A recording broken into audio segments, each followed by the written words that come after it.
Hey, this is JC and welcome to Small Brick City. This is the third video in the series where I'm detailing the LEGO Hillside House.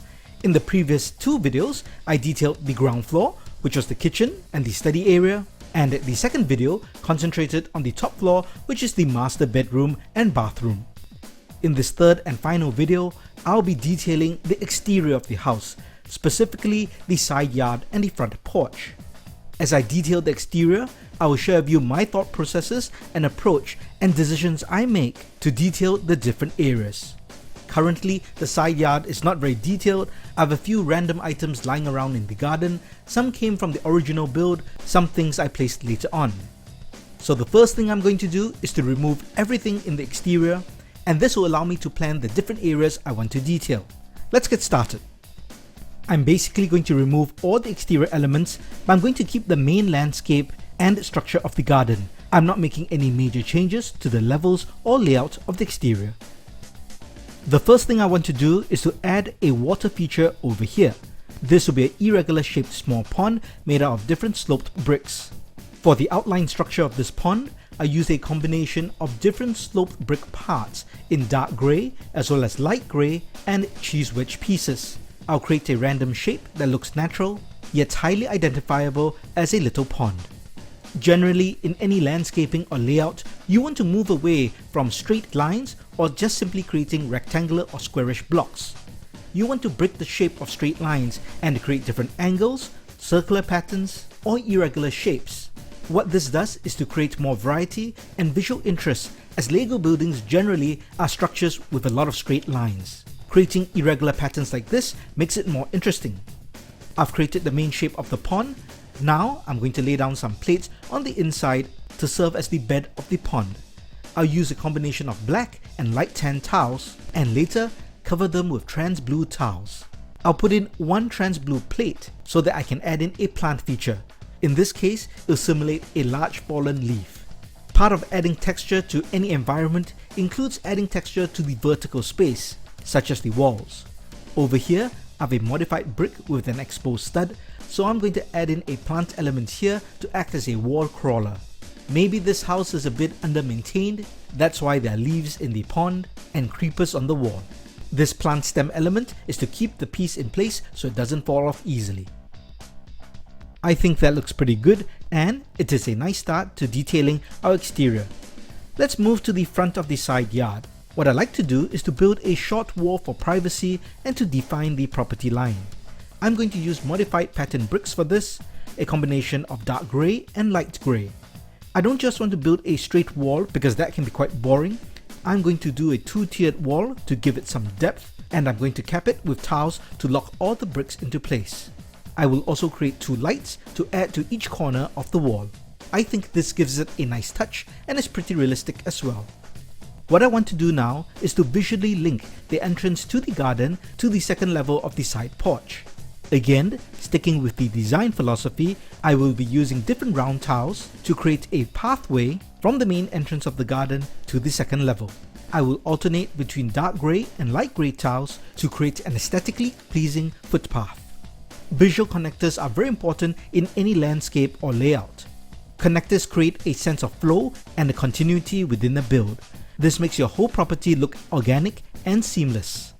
As you can see, the footpath itself is not a straight line or a right angle. It is slightly curved, once again breaking away from the straight edges and straight lines, and makes the front part of the side yard very interesting. The short right angle wall gives a sense of privacy and a cozy feel. In a while, I'll work on covering the green space next to the pathway, but for now, let's work on the second level first. Let's start off by covering those steps with some brown tiles. Anytime you can, tiling will always make a LEGO building seem more finished. It's not always practical as it can be expensive, but if you can, tile any area that you think needs to look finished. For this part of the side yard, I do want to put the barbecue grill that came with the original Hillside House. What I need to do is measure exactly where the grill should be so that it does not block the stairs and does not take up unnecessary space. I'm using grey plates to place the barbecue grill on top, as I want to tile the entire area grey as though it is a concrete slab. After all, this is a large barbecue grill, and it should not be resting directly on the grass for safety reasons.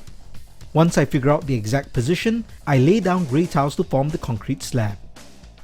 I also know I want to have some kind of outdoor furniture like a table and some chairs.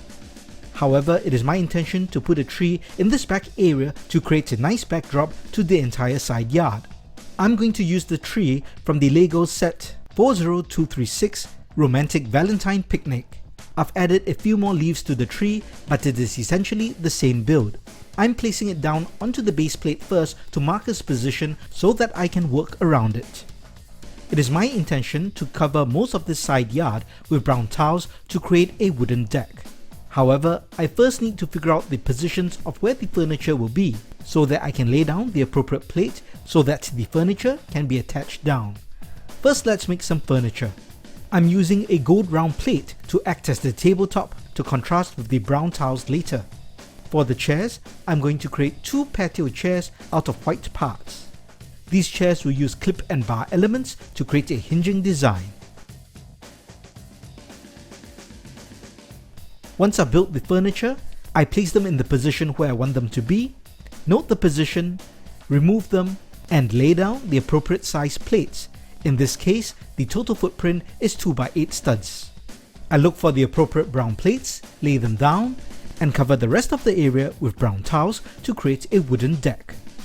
For the back behind the tree, I add a bit more brown tiles as well as dark grey grill pieces to provide drainage when it rains. There's still more areas to be tiled at the center of the side yard, and I'm using a combination of plates and tiles. The reason I use plates is so that there are studs for minifigs to be placed on. Once all the tiling and plating is done, I replace the furniture and the barbecue grill.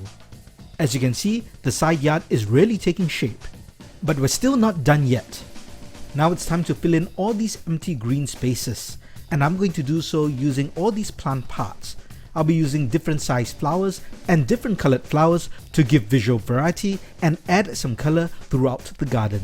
In this way, there will be greenery and flowers flanking both sides of the pathway.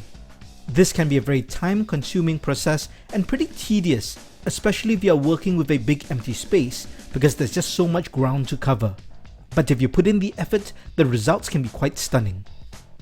For the empty green space at the back of the house, just to change things up, I won't be using flowers, but these leafy plant parts.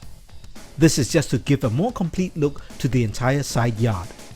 Remember the side wall that we built? There was a slight indent due to the two-tier design I gave.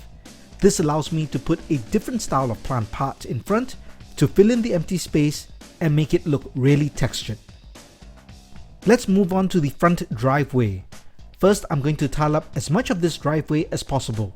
Since this is a modular house, I'll remove the roof so that I can have better access to the base plate. I'll use a combination of dark grey tiles and light grey tiles to distinguish between the car garage and the walking pathways. Generally, anything that is not tiled will look unfinished, so choose your spaces wisely. One more thing I like to add is a mailbox.